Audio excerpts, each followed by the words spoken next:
Welcome to episode number 9 of Eat NATO for Breakfast. I am Nora, speaking to you from Madrid, where the NATO summit will begin in just about 3 months. The war in Ukraine goes into its second month, and we are here to try to make sense of the situation. Today, we are here with Reiner and Sean from the International Peace Bureau. The IPB is an international peace organization that has been working for over 100 years, dedicated to the vision of a world without war. And today we are here with them to talk about NATO's 2030 agenda and how to build a vision of peace in this context, because NATO's new strategic concept will be implemented at the Madrid summit in June. That's why we are working all together to build the peace summit towards Madrid. Today, in this context of war, it seems that, again, we have to sacrifice everything for security. But what does security mean, in fact? In today's show, security is going to be one of the concepts that connects our conversation. And we have a proposal to make to you from the Peace Summit. Let's think together precisely about security in the background as we talk with Reiner and Sean, and let's share those ideas and points of view through art. We want to announce today our insecurity poster call, a discussion on peace and war in our daily lives. Let's try to find out what makes us feel secure and what makes us feel insecure. Well, we are going to paste this link to the call on the chat for you to participate and share. Right, Francie? Thank you, Nora. Good morning, all. Welcome to the show. Today, we'll be looking closely at what is actually happening below the surface. We hear that NATO is going to protect us and keep us secure and is working on, peace and security. If not for all, at least for some of us, we want to question Reiner and Sean, who have been looking at this intensely for a long period of time, to actually figure out what is really at the heart of the new agenda. Before we start, I just want to put one more link in that helps us to investigate further and to learn about what NATO is. From the IPA, we have a seminar going that is called Peace versus NATO. It is going into its third week, and the third week will deal exactly with the point of what would be necessary for peace. What are conditions for peace? So the link will be in the chat. Please feel free to sign up for it to continue this conversation that we are beginning today. I'll first pick on Reiner. How are you today, Reiner? How is it going? It is Saturday, and I really have not the feeling that it is a weekend. This is not only the meeting now, it's 2 other meetings over the weekend where we are discussing about this horrible situation with the war, the illegal war of Russia against Ukraine, and what could be peaceful answers to that. What does this mean for peace movement, for disarmament activities? And I think this is a quite intensive, controversial, and deep discussion, which I think you know this like me, takes a lot of time, lots of power and effort. And so the weekend is a little bit full of actions. And I hope I have a little bit time to watch a little bit the soccer games in the afternoon and the early evening. That's very good.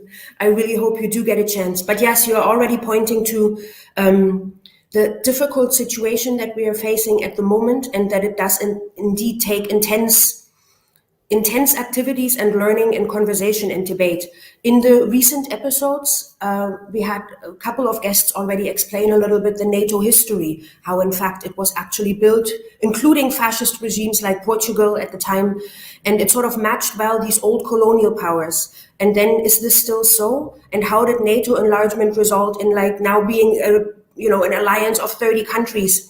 And then how global NATO, so 30 countries now, are actually determining the fate of all nations on the planet, or at least it seems that this is the goal. Can you explain to us a little bit about the general layout of global NATO so that we understand what we really, to many of us, it seems like NATO, of course it's global because it seems to be that way already. It somehow seems like, is that even a question? But can you give us a little bit of an overview so that we understand better what global NATO really means? I will try. You know, you mentioned the figures. At the end of the Cold War, NATO has 16 member organizations. And you know, it was definitely a global NATO because it has both sides of the Atlantic, Europe and United States and Canada as members. Now, 30 years later, NATO has 30 countries. The new countries are coming mainly from Central and East Europe. So it enlarged their membership in the Central and East Europe. And I'm saying against the common decision of the end of the Cold War period made by the leading politicians at that time. You know, there was this agreement of Paris, the Charter of Paris, which said we want to have a common, peaceful, disarmed Europe. But NATO is the opposite. But now, and this is the meaning for me for global NATO, NATO is not any longer what the name said, North Atlantic Treaty Organization. It is the biggest military alliance in the world. And I think it's not wrong to say it's the biggest military alliance in history. What does this mean? This means first, there is a new discussion about further member organizations in Europe. This is Georgia, Moldavia, and very controversial, we will touch it, I'm sure, later, Ukraine. But that is not the key point of global NATO. The key point of global NATO is the new relations by treaties, contracts, maneuvers, exchange of officers, common trainings, and with the following leading countries in the world. First of all, Japan. There are strong connections in the militaries of Japan and NATO. Japan is always attending with the Vice Minister of Foreign Affairs or Defense, the NATO summit. Next is South Korea, the same.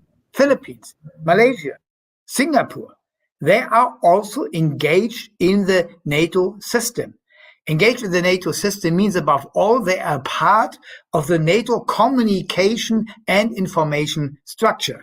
So they are developing together their next steps, their exercises, their trainings, the next events.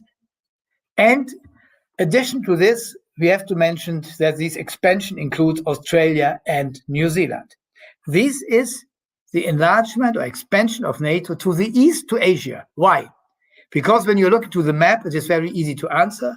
NATO helps the United States to encircle China. It's a part of the fight of the United States against China. This is a key point.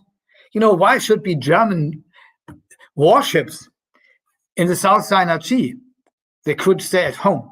But, you know, this is one part. The second part is to Africa. Africa is playing in the future a leading role by resources, by the development of the people, for the climate change resistance, and. And NATO, above all, about the former colonies, countries, Great Britain and France, have about 15 military bases in Africa.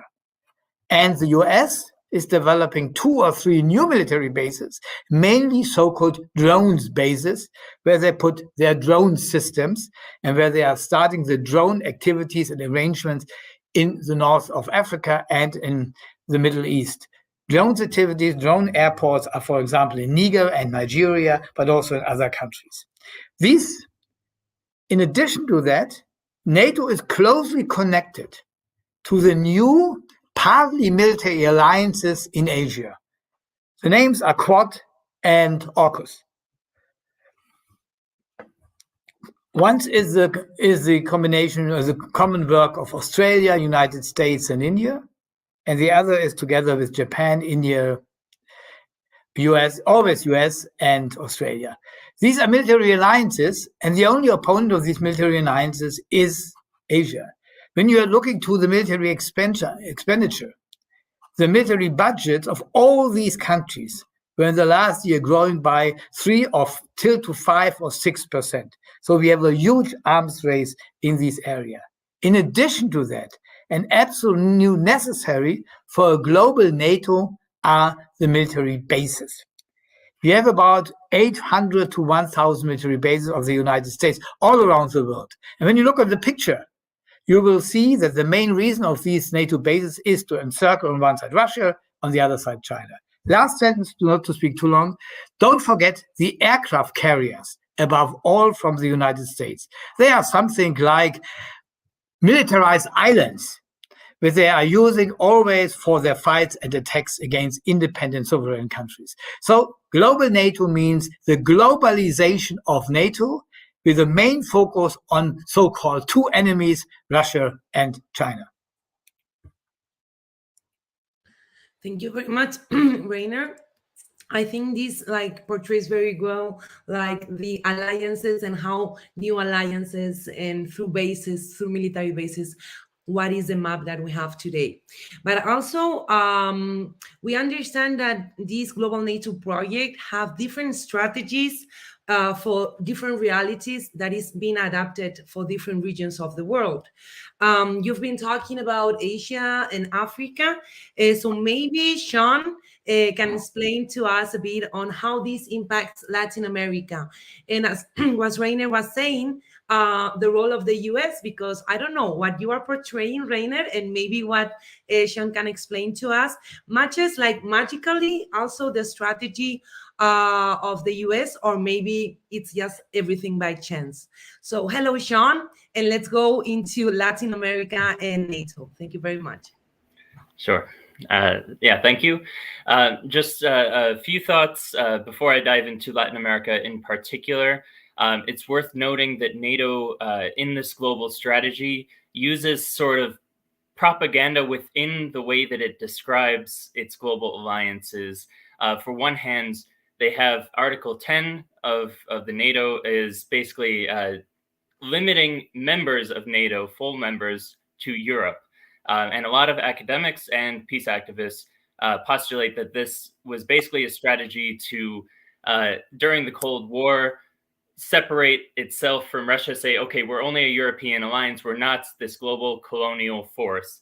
But that has always been more rhetoric, as we've seen by this development now of global partners, which hold most of the same roles. And although things such as Article 5, the defense, don't technically apply to it, it can be guessed that if there were to be conflict among these global partners as well, that through this alliance structure, NATO would be involved in a response, as we've seen in previous NATO involvements or interventions in different regions around the world.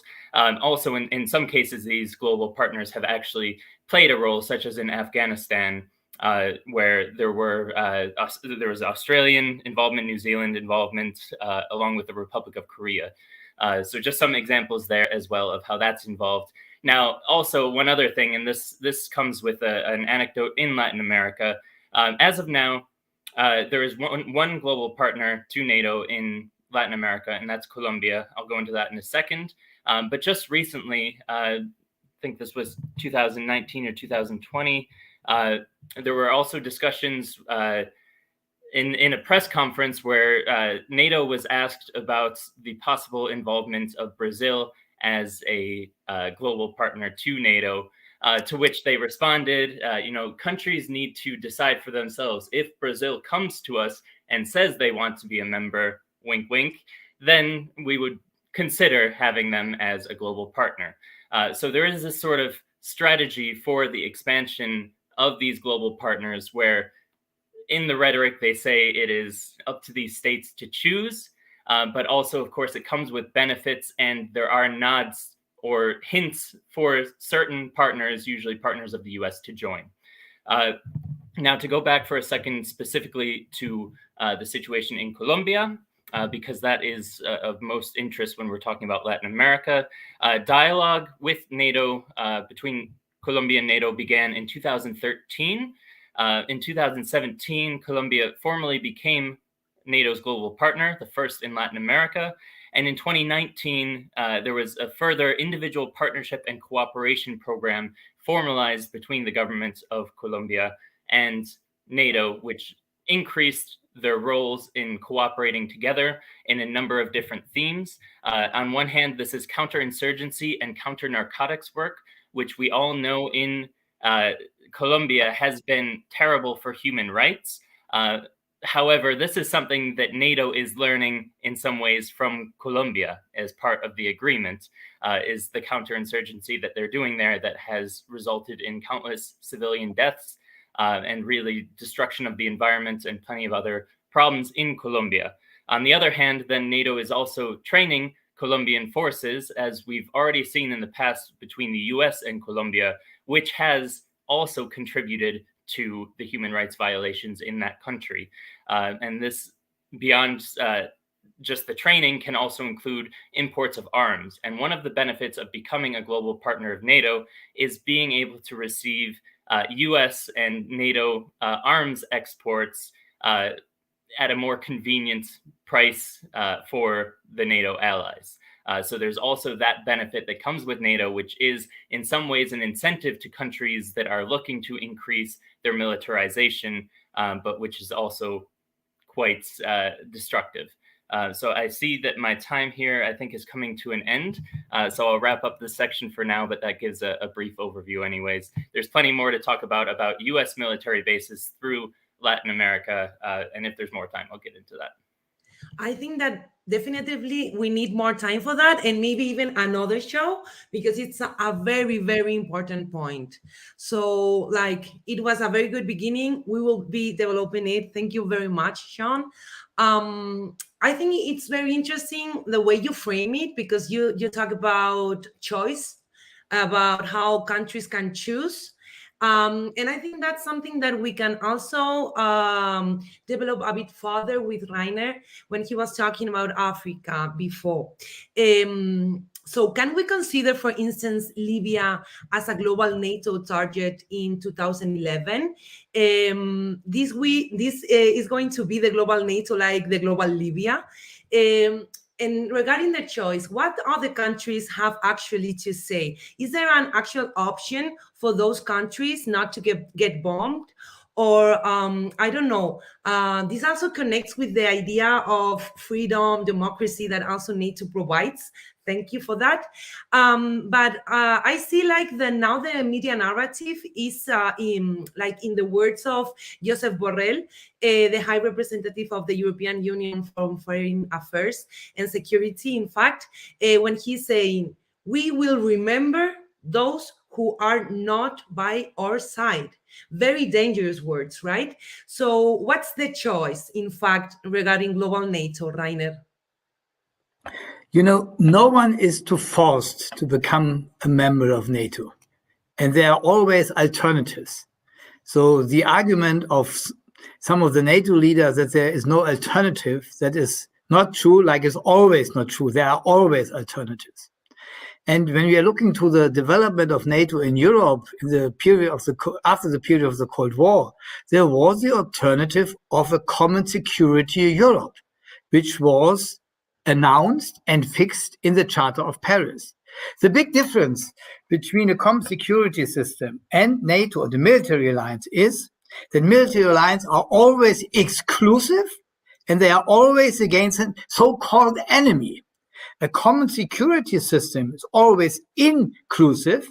It includes all partners of the region to solve the problems on a peaceful human rights basic. And this is a big difference. You know, don't tell me that NATO is a democratic organization or an organization which is facing human rights. You know, we know the story of Franco Spain. We know the story of Portugal. We know the story of the colonial countries. We know the story of the engagement of NATO in Afghanistan, in Iraq. We know the criminal activities of NATO in Libya. So the question of NATO, why there is NATO? NATO is for interests. And to say it in a very simple way, NATO is for the interest, the profit interest of the Western countries. It should secure the arms tradeways, it should secure the resources, and it should secure the power structure. The traditional old white dominant Western world will continue the leading power in the world against the so-called newcomers. The main newcomer is definitely China, but for them also a newcomer from a very difficult old situation is also Russia. And they want to weaken these countries. And that is the reason NATO expands. That is the reason NATO tries to engage this military spending, the militarization of the whole country, because it also wants to force the other countries to spend more money for military purposes, which reduce the social development of the social and ecological development of these countries. So don't tell me about NATO and democracy. NATO is using democracy when it is a good propaganda slogan.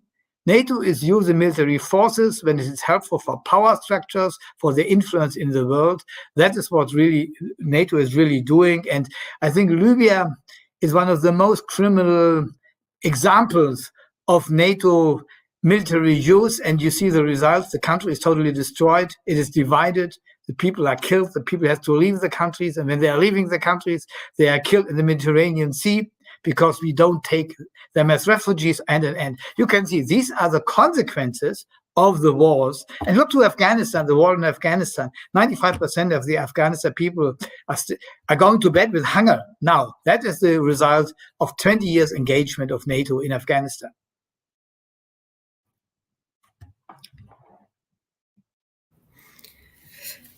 Yeah, you're raising these points which bring us a little bit to the present right now. The way that NATO is perceived, especially at this particular moment here in Europe, due to the war in Ukraine, we see more and more that the corporate media talks about, the international community being united against Russia.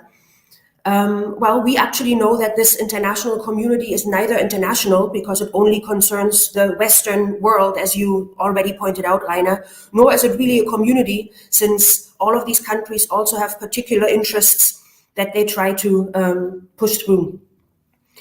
But what does this mean? Like in the current situation, for example, in the UN on the votes on sanctions, we saw that there is not so much consensus, that global NATO's strategy to sort of substitute the role of the UN as sort of an international framework and being like the organization that in fact acts with the legitimization, at least at the pretend legitimization of the UN, that this is cracking a little bit. Maybe not so much in the corporate media. As I said, I think the media is still telling us that there is unity. But if you look a little tiny bit closer, you see it isn't. Is that an opening for exactly what Reiner is trying to describe, of like, maybe there's an option of not joining NATO, maybe there's an option of finding more secure, more common security-based alliances elsewhere? Do we see an opening here, or is this just something that that we from the peace movement like to dream and imagine about? How do you view I guess the question is, how do you view the discrepancy or the dissonance between what the media is currently telling us and the break between the reality to many, many, many other countries? Like South Africa didn't join. Are the BRICS coming back? Is that a different arrangement? So I know I'm throwing a lot of things out there. I think what I'd like to ask Sean is maybe to talk a little bit about what are opportunities for resistance on an international level, and resistance not necessarily in fighting terms, but in what are opportunities and openings for resistance that are currently maybe opening up. Yeah, certainly. Firstly, I think it's worth reiterating, as Reiner said, that the invasion in Ukraine is illegal and it is wrong, and we do agree with that. Although that is not just the NATO line. At the same time, of course, we do see that certain countries are not condemning Russia as strongly or remaining silent, and that may in some ways be as a counterweight to the NATO alliance really taking the lead on this. One point that I did want to mention, of course, NATO also, all members of the G7 are NATO members or global partners of NATO, in the case of Japan, for example. So there is an economic alliance that's tied with the military alliance to a significant degree. And this, I think, can be seen as well in the resistance. So it's very interesting when you bring up the BRICS and the possibility of new economic forces realigning the way we see political matters. And I do think there is an opportunity there as we see more of a multipolar world now that isn't as centered around the US. And we have other regions of the world with economic and political influence. So in some ways, that can certainly be an opportunity for opposition to NATO, not necessarily in a military sense, but refusing to join NATO, creating alternative security in other regions. We have nuclear weapons-free zones in Latin America, for example, in Africa, and in parts of Asia as well. These could be expanded upon. Nuclear obviously is a big issue because NATO is a nuclear alliance as well, something that is often forgotten. And the nuclear weapons are currently shared in Europe, although there are also discussions, for example, in Japan to allow nuclear weapons there, or even in South Korea with the new election. There's also some risks there. So I think nations that are not aligned really have an opportunity here to consider alternatives to NATO for their own defense. First of all, in many of these regions, they're not very close to Ukraine, and so their security concerns are quite different. Oftentimes in Latin America, in Asia, and in Africa, we see economic concerns, domestic political concerns, insurgencies where NATO really has proven they have no ability to fight these. And that alternative ways of security do need to be explored. So I think these countries really could have discussions between them to develop an alternative that addresses their particular needs to security, which are very different than what NATO claims should be theirs. When we look at Colombia, the situation in Colombia, despite it being a partner, NATO really cannot help except by providing more arms and more destructive trainings that will really harm the people of Colombia. So even in that case, they should be considering alternatives because their partnership with NATO will not help their domestic situation. Yeah, and I think that also like all these situation developing in the world is totally connected with the military expenditure, as Reiner was saying before. That is as well one of the focus of the IPB, this relocation of military expenditure, reducing the funding for the military sectors towards what's necessary for the people, right? But this understanding that maybe some time ago it was very, very clear is not being taken under consideration, right? We see how the proposal of the investment of the 2% of the GDP on NATO that Trump made and came country by country asking, that first seems like very, very crazy, now seems reasonable. We see how strong European states like Germany bend to the will of NATO, even proposing changing its own constitution to fulfill this military scenario.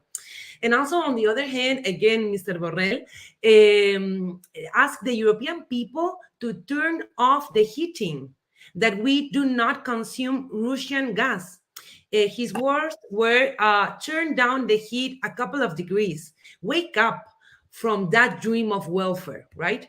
So thinking about these, very strong words, we are like also individually responsible to boycott Russian gas, in a way that this means also that we as people have to assume the necessary sacrifices in our daily lives to fulfill the American proposed sanctions on a daily basis and not complain, while the budgets of our country goes directly to war. How to confront, Reiner, this view that brings us all to the global crisis that has these daily implications for all, especially in the global south? First of all, every weapon which is developed and produced is to 90% also used. The only weapons which are not used are the nuclear weapons, because they will destroy the whole planet and will end the life on Earth. So more military spending means more wars.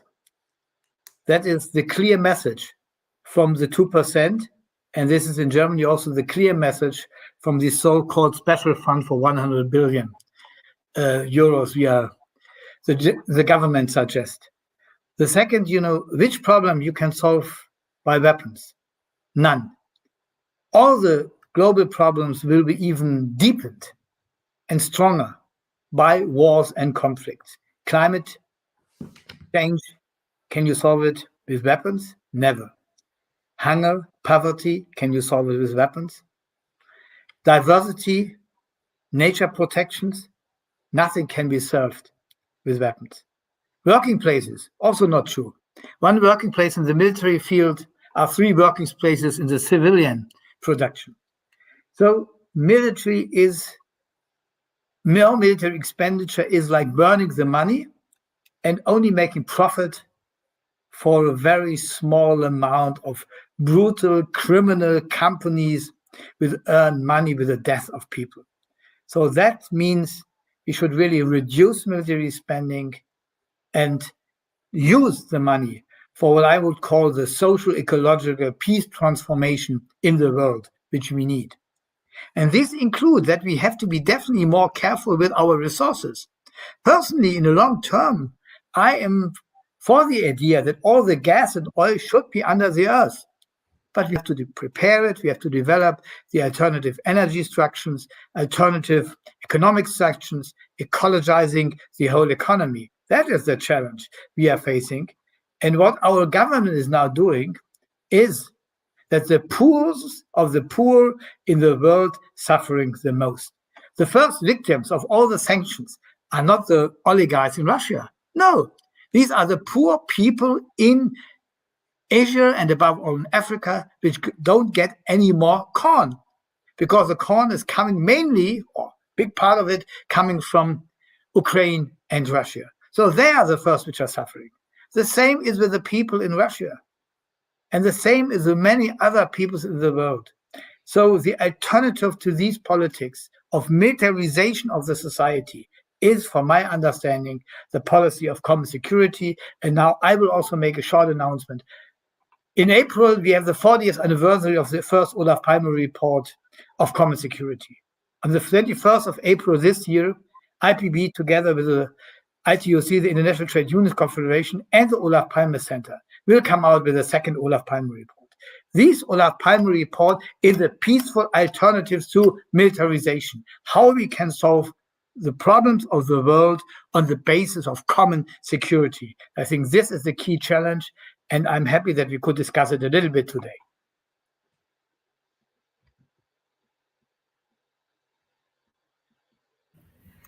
Thank you. That's a good call. I'm just thinking about the NATO report, or the NATO Agenda 2030, begins with the awesome sentence: NATO 2030 is an ambitious agenda to make sure NATO remains ready, strong, and united for a new era of increased global competition. I think everything that you just said, Reiner, speaks to, this is sort of the opposite of what you are trying to get to, what you are trying to tell us that we need to work towards. So I think it sets the stage for us to think about how to counter this type of language, this type of already like very, it's a militarized language already. It's like a competition. It's about NATO being in some strange way also its own actor. NATO not even being an agency to bring peace and prosperity to all the people. It remains almost like it sounds almost like its own an unleashed robot that is just going to run across the world and protect us to death, basically. So I would like to ask, because I know that both of you have studied the agenda, or whatever is publicly available. I'm sure there will also be, backroom deals and backroom conversations that we will actually not really hear about and only get to feel a lot later. Can you highlight a little bit more what it says in this agenda, because many of us will never go through this process of reading all of this or following the news or the journalists who, of course, put this out there and warn us on what is to come. Is it possible for the two of you to give us a little bit of an overview of what else is on the NATO Agenda 2030? I open this for the two of you. Please, Sean, if you want to go first, then you go, or Reiner, if you want to pick this one up, then go ahead. Yeah, I think Reiner might have some more insights than myself. I'm still working my way through the reports and all the kind of information around it. I think there obviously is a lot that we may never know directly as well, as you mentioned, and this is definitely even more concerning than the report itself is what happens behind the closed doors that we do not see. But I think, what you highlighted really is part of what sticks out to me is what really is NATO's new focus moving forward, and what do they plan to be involved in? And this idea of moving to global challenges, NATO really is transforming itself. It's not the alliance that was created really for kind of a conventional setting.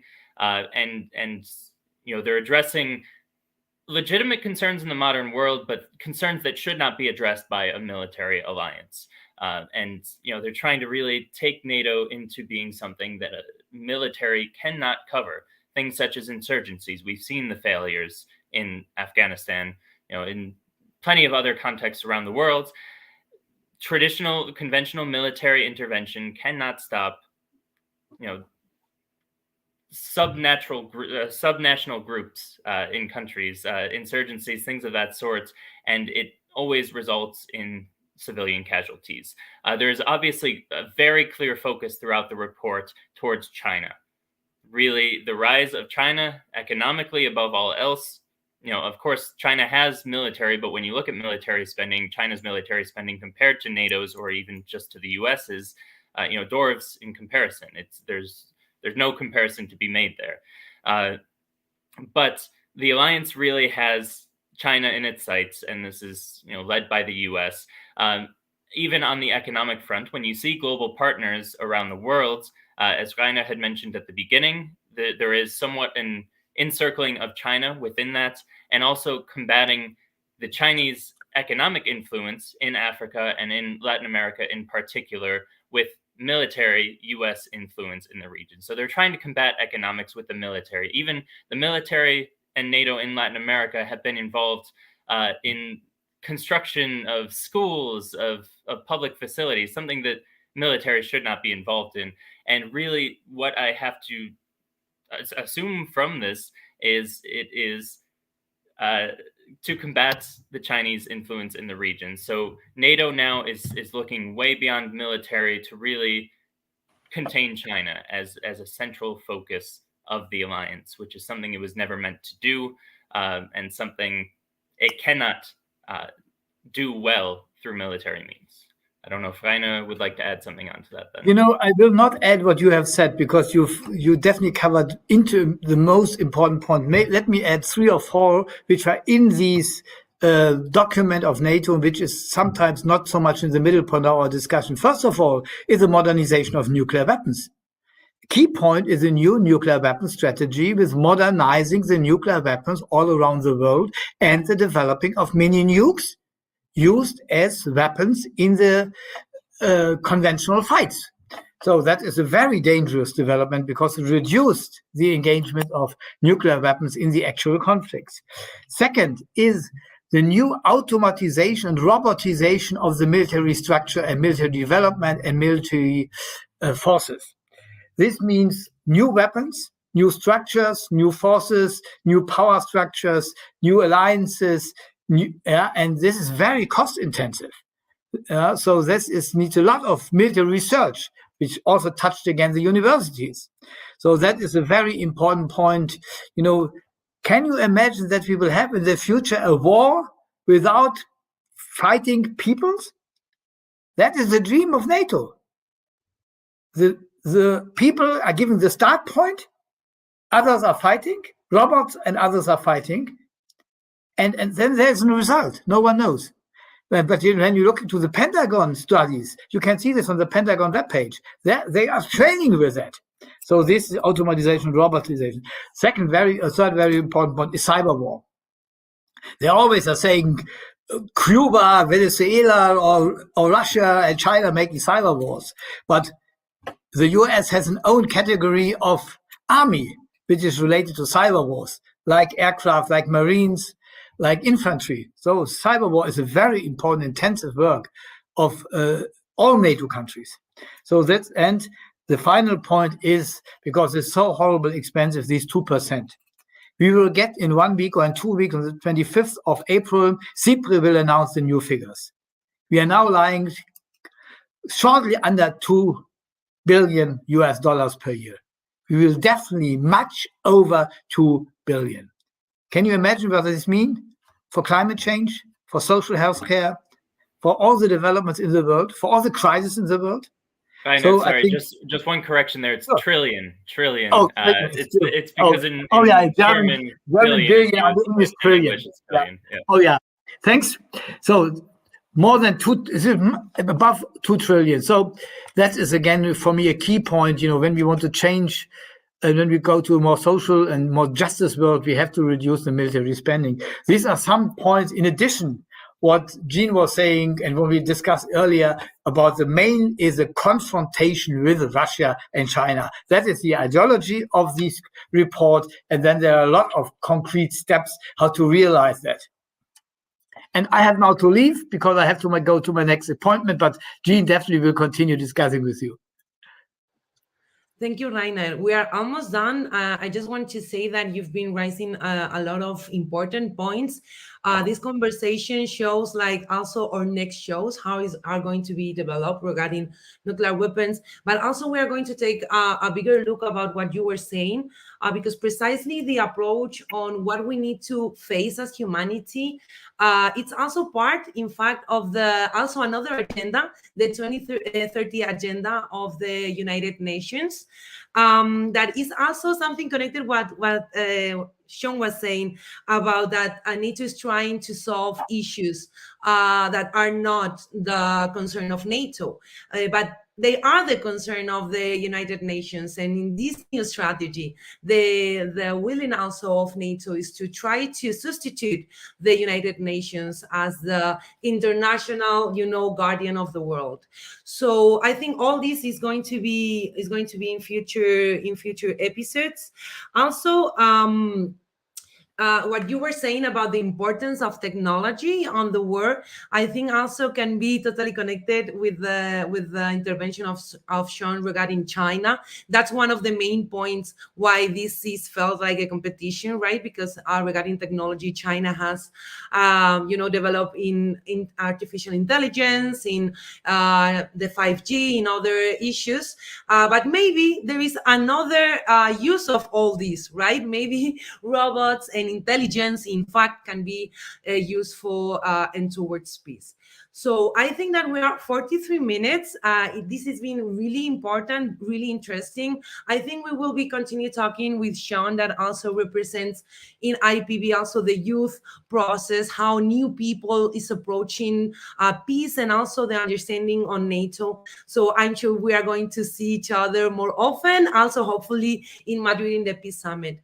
But before we end, also because you know that a lot of our friends and comrades and also all the organizations that are part of the Peace Summit are organizing a lot of things. As Reiner was saying, this is a busy weekend. We don't want to finish without talking also about Europe, because I don't know, sometimes we are all the time talking about the US and NATO, and what about Europe? We see that Europe for sure has been disciplined by NATO, because what Sean was saying before, because they were, wanting to trade with China and Russia. So we are being disciplined by NATO. A lot of people in Europe is thinking about this. We want our governments to work towards our needs, not towards, this kind of Borrell approach of turn off the heating. And tomorrow, if you're in Rome, you can go to a really important event precisely to think about how we can also think on a peaceful and an alternative approach on all these contexts as Europeans. So we are also pasting this link on the website. And I think that I'm not forgetting anything else. I think we just need to thank you very much, People Dispatch, to have this space to work together. We want also to promote the amazing articles that are also produced after this Eat NATO for Breakfast, when we also have interviews in depth and more information about the show. So check People's Dispatch. And for sure, also thank Vishak, our amazing producer, to be with us another Saturday. And remember, peace cannot be achieved with more weapons, more budgets for war, and more enemies. Let's fight NATO. Let's build peace together. See you next Saturday. Thank you. Ciao.